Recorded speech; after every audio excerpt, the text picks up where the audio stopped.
We have a big vote coming up on November 4th to determine whether the police chief is a full public elected vote. Good morning, Vietnam!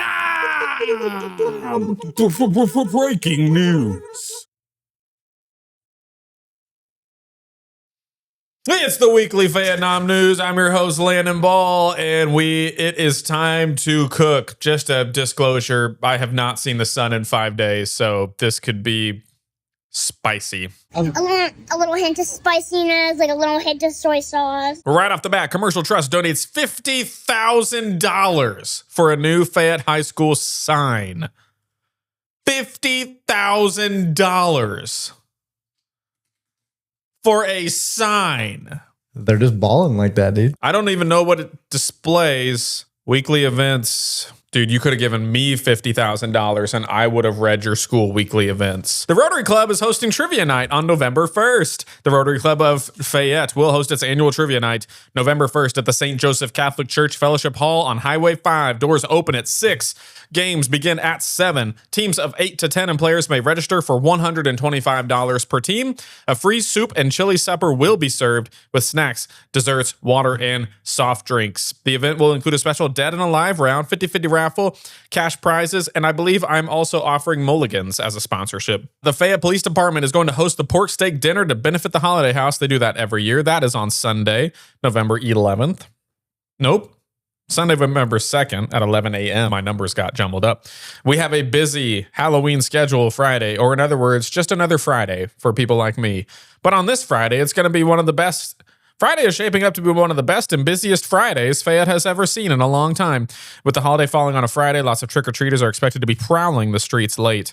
Festivals start trunk or treat at 5 p.m. From there, they can go down to the 4th annual Pumpkin Fest by Lynn Memorial. And I think there's more on some other pages here. City asks voters to appoint the police chief. Right now, I think it's an elected position, and they're going to turn that into they're proposing to turn that into an appointed position. Well, more on that later from the Fayette News Exchange.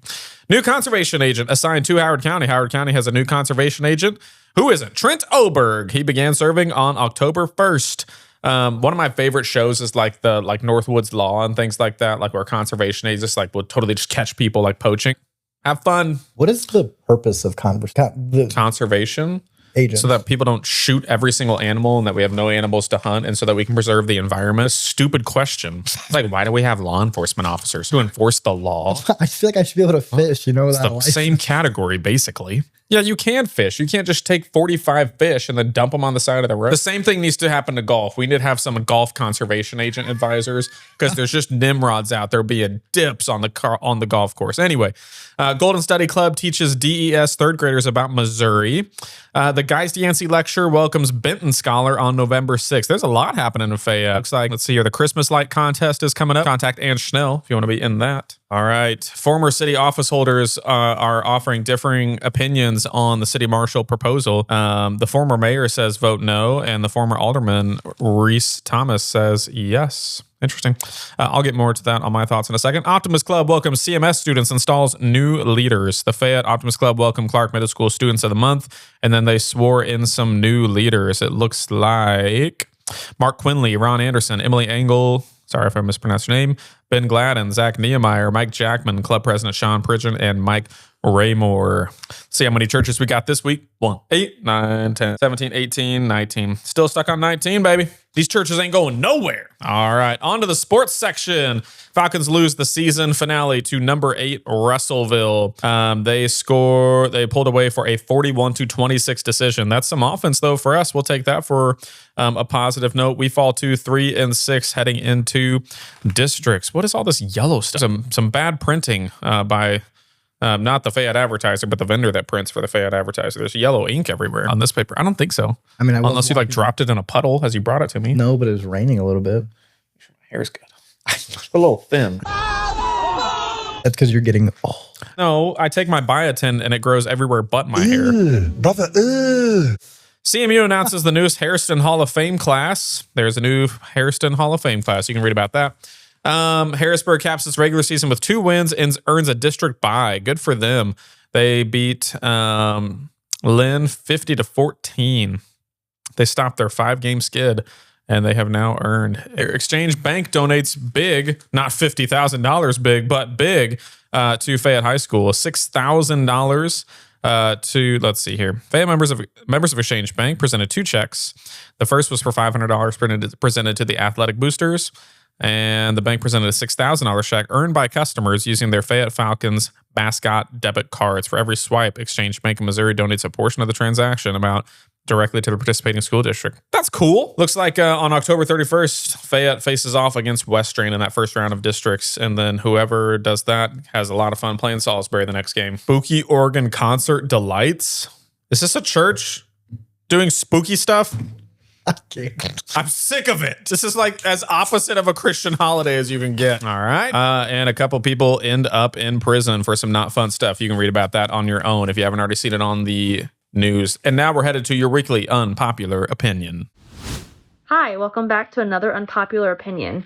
If you have a child who's had a fever or has been throwing up and it hasn't been 24 hours since the symptoms have subsided and you have sent them to daycare, I think you should be held responsible for any lost wages by parents of children who have now been infected by your child. It is not responsible whatsoever to send your sick child to a daycare. Why would you do that?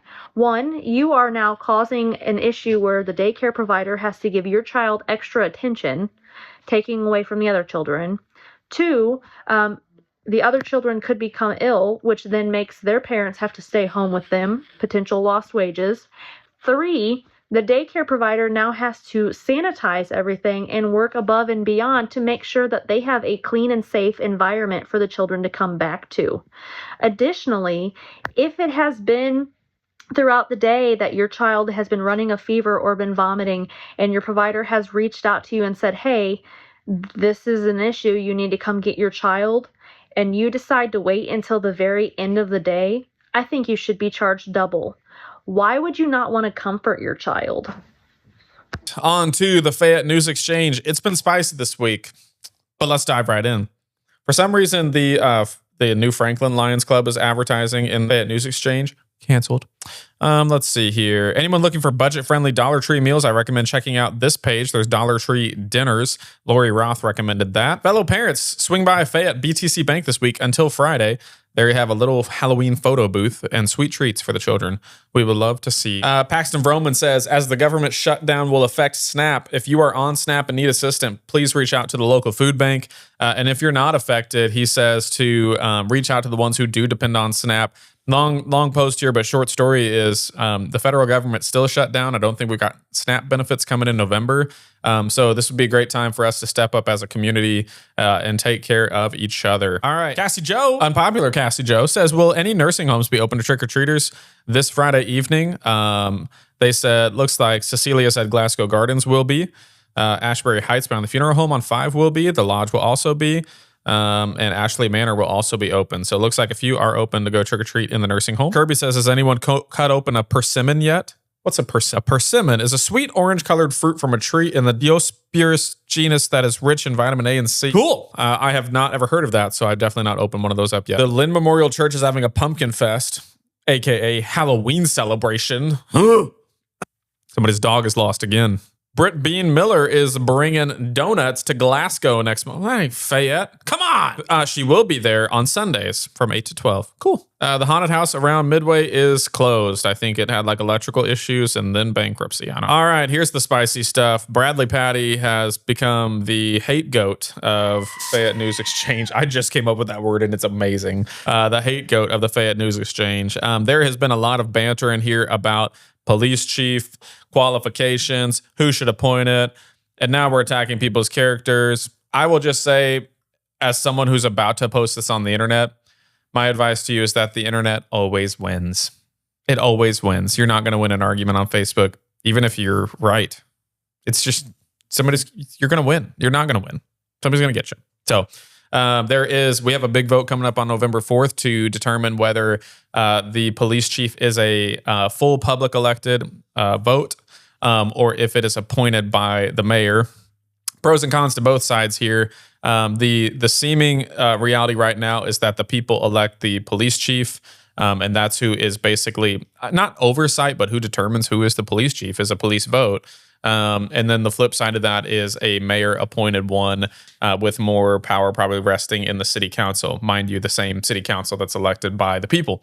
So I think there's pros and cons. I think somebody can clean me up. I think we're one of 2 cities in the state that still does it this way. So I can maybe see the pressure to swing it to be like everybody else. But again, I think somebody asked a good question here, like, why are we doing this now?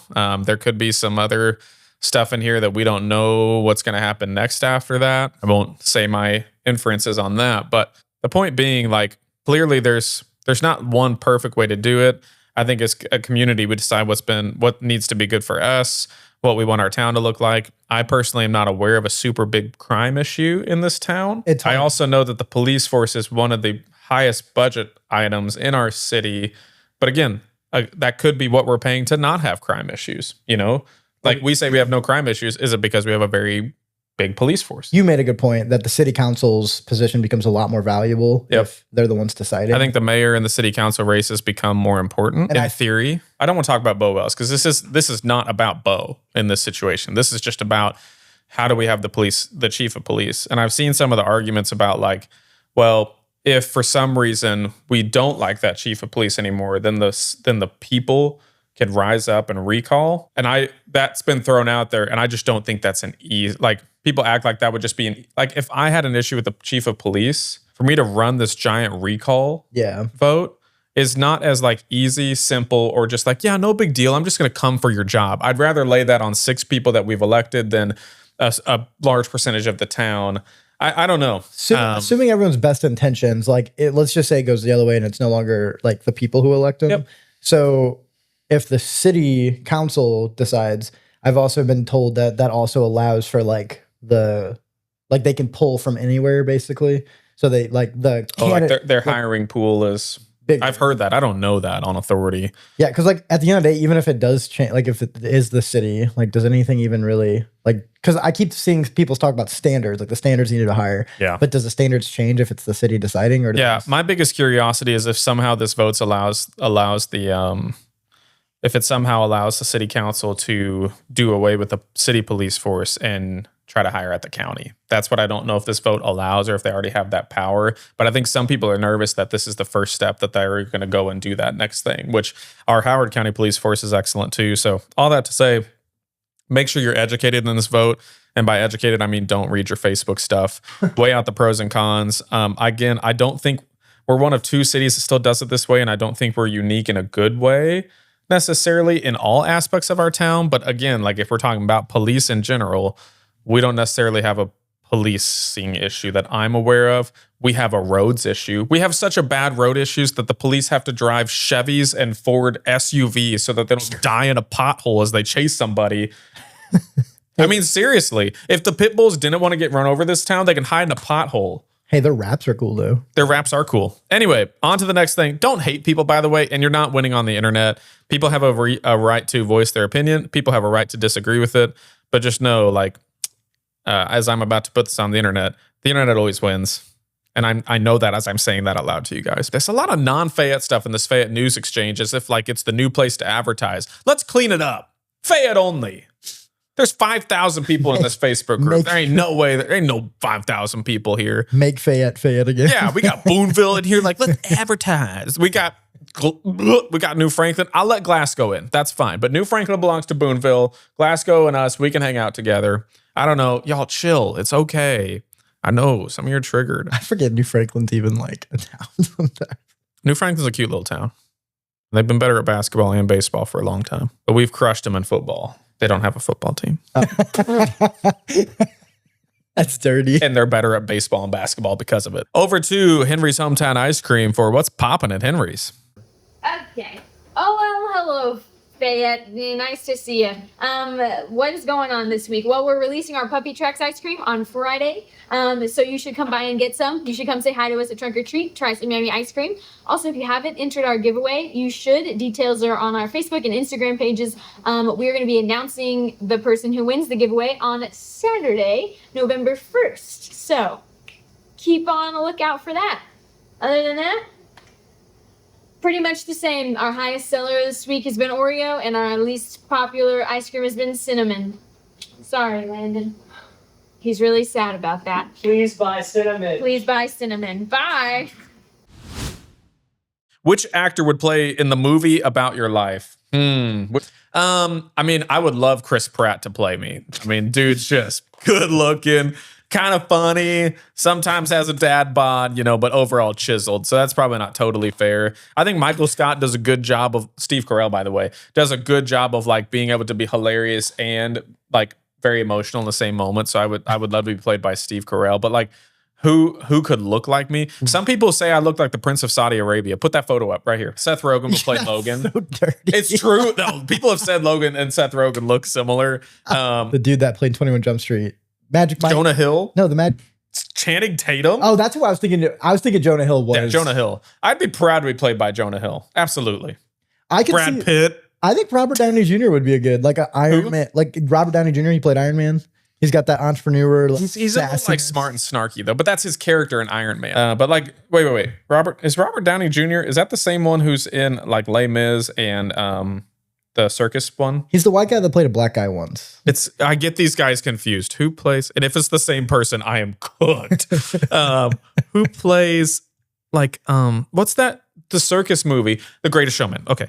Which I thought The Greatest Showman was a stupid movie. Good music, stupid movie. I'm thinking of Hugh Jackman. Hugh Jackman should play me. Hugh Jackman with Hugh Jackman and Robert Downey Jr. Put them both up side to side with me in the middle. Wolverine. Make a Wolverine sandwich. That's Henry Cavill. He played Superman. Dude, Henry's that is like if Henry Cavill or whatever Cavill. like leaned in to kiss me, I would resist it first.